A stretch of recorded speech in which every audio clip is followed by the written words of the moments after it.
Hey guys, WB.TradingCards here, and today we do have a Q&A for the first time in quite a while. In fact, I haven't done a Q&A since about a year and a half ago.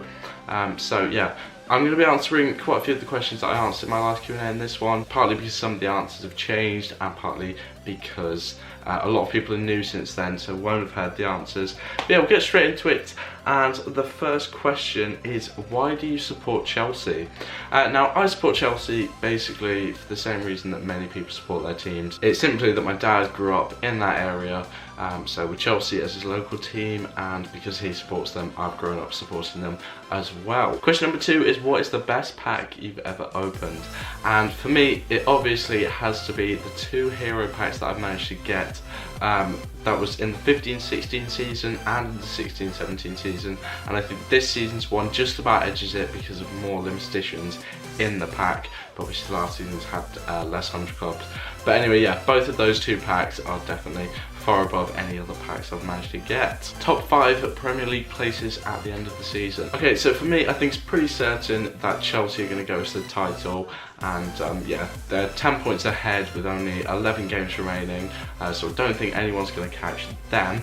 In second place, I'm actually going to go with Tottenham. They've had a really solid defence this season, conceded the same amount of goals as Chelsea at joint best, and for that reason, along with they've got a pretty good attack as well, I'm going to go with Tottenham in second place. Third, I'm going to go with Manchester City. Fourth, Arsenal, and fifth, I think, will be Manchester United. Liverpool have been shaky a lot of the season, so that's why they don't make it into my top 5, and pretty much all of those teams are in pretty good form at the moment, maybe with the exception of Arsenal. Do you have a brother or sister?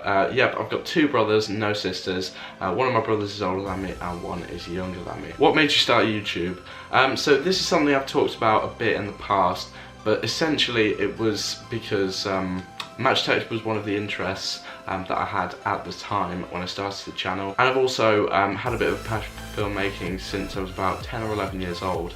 So when I was 13, I combined those 2 hobbies, and it came to this, and yeah, then it turned into something, so I think I got pretty lucky. But that's what made me start YouTube. Also seeing other YouTubers and getting inspired by them, people like Football Cards and Stickers, GBW a bit as well, and yeah, that's what made me start YouTube. And next question links in a bit with that. Have you got any tips for smaller YouTubers? So for me, the main key to getting somewhere on YouTube is just to do a channel that suits you, because it will be the most enjoyable for you and people will be able to see that. So if you've got a hobby, no matter what it is, like when I started this channel, I didn't expect there to be very many people out there interested in watching trading card openings on YouTube, but it turned out there was. And whatever your hobbies or interests are, there's always going to be people interested in the same things as you, and if you make good videos and enjoy making your videos, then people will come.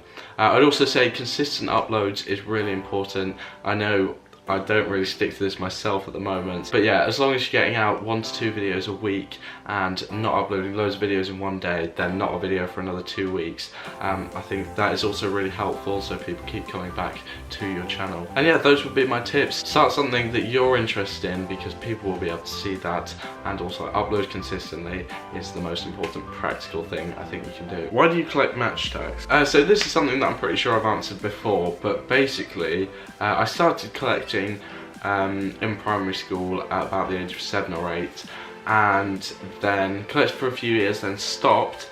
And then when I was 13, I got the Match of the Day magazine while I was out on holiday, and then got a subscription for it, and with that subscription I got a tin of match tags, which kind of got me hooked, and ever since then I have collected them, and at some point I decided to start a YouTube channel with them as well. So yeah, that's how I started. It was from Match of the Day magazine, which of course I now write for, about match tags, so it's all come round back in a circle, which is cool. But yeah, that's how I started. Who would be your dream Chelsea signing? So for me, especially after that PSG performance and at his current age, it would have to be Neymar. I think at the moment he is the hottest prospect in the world in terms of future Ballon d'Ors, and yeah, at the moment it's looking pretty likely that he will come through once Lionel Messi and Ronaldo are past their primes as the best player in the world. So yeah, Neymar for Chelsea would be absolutely incredible. Twitter or Instagram? Probably Instagram for me. It's just better quality content really, but yeah, if you do want to follow me on either of them, then both of the links will be in the description, and they're both at WB.TradingCards. And the final question of today's Q&A, what do you hope to achieve from YouTube? So yeah, when I started the channel, as I mentioned, I didn't really think there were that many people who'd watch videos like the ones I make, but it turned out there's quite a lot of people on the channel at the moment. And yeah, now that I've hit 50,000 subscribers, I mean, there was never really a subscriber goal, but now that I've hit 50,000 subscribers, and as kind of a collector type, that 100,000 subscriber plaque I think would mean the world to me if I could manage to get that. So I think we're at about 62,000 subscribers now, and yeah, if one day we could hit 100,000, that would be a dream come true. Another very ambitious dreams I've got from YouTube is one day maybe play in a stadium. I know a lot of much bigger YouTubers than me do that at the moment, and yeah, I've still got a good 20 years of football left in me most likely, so if it's at some point in that 20 years I could get to a point in YouTube where I can play on in a stadium, maybe even in front of a crowd, then that would be absolutely amazing as well. But yeah, those two dreams that I have from YouTube. Anyway, that is it for today's Q&A. I hope you guys have enjoyed it. If you did, please smash that thumbs up button for more Q&As as well. And of course, I'll see you next time.